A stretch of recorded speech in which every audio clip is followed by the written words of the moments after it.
hordoftoota YouTube channel kiyyaani baay'ee nagaa kooti. Erga biyya galee viidiyoo jedheen beeku mee har'a wantoota jireenya namaa keessatti ni barbaachisu jedhaan itti amanu wantoota tokko tokkoon isiniif dabarsechuudha. Akka barumsa irraa argattan abdiin qaba. Kanaafuu namni tokko jireenya ofii isaa keessatti nagaa qabaachuun isa hangafaa jechuudha. Namni jireenya isaa keessatti inni hangafaa maalidha yoo jettan nagaa qabaachuudha. Namni nagaa qabu immoo waan yaadee fi waan karoorsee turus bira gahuu danda'a. Ati nagaa qabda taanaan jireenya keessatti nagaa ni qabaatta taanaan lafa yaaddee gahuudhaaf wanti si dhorku hin jiru, hin turallee malee jechuudha. Namni haala kam keessattuu obsa qabu waan badaa fi hamaaf hin saaxilamu.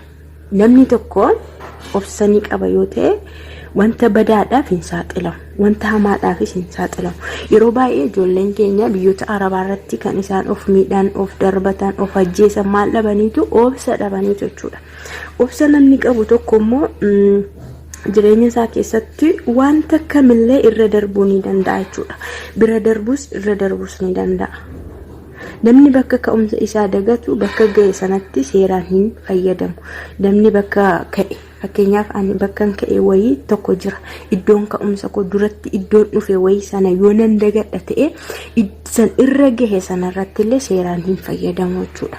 Dur ani baay'ee hiyyeessa wayii bakka hiyyeessa baay'ee gadi badduu wayiidhaan yoon ta'e amma sooromeera yoon ta'e isa durii sana dagadheen jira yoon ta'e qabeenyaan argadhe sanatti seeraan hin fayyadamu jechuudha. Kanaafuu namni tokko bakka ka'e sana seeraan itti bakka irra gahe isa irra gaheetti seeraan fayyadamuudhaa fi bakka ka'umsa isaa yaadachuun dirqama ta'a jechuudha. Namni waan hundaa caalaatti jaalalaaf bakka kennu jibbarraa fagoo jira. Fakkeenyaaf yeroo baay'ee namni haala laalee jaallata, bakka laalee jaallata. Kun immoo sirrii miti jechuudha. Kanaafuu jaallachuudhaaf bakki wanti kamillee murteessaa miti. Jaallachuuf jaallatamuunifis ulaagaan hin barbaachisu. Fakkeenyaaf namni tokko nan jaalladha yoo jedhee deeme si jammar jechuudha. Jaalalli ulaagaa hin barbaachisu, uumaa tokkollee hin barbaachisu jechuudha. Jaalalli akka carraattis kennaadhas. Namni yeroo wal jaallatu sababaan yoo wal jaallate sababaan adda ba'a. Kanaafuu wal jaallachuuf sababni ulaagaanis hin barbaachisu.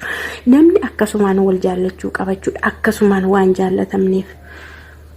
Namni gaafa nama jaallatu sababaan nama jaallate gaafa jibbullee sababumaan jibba.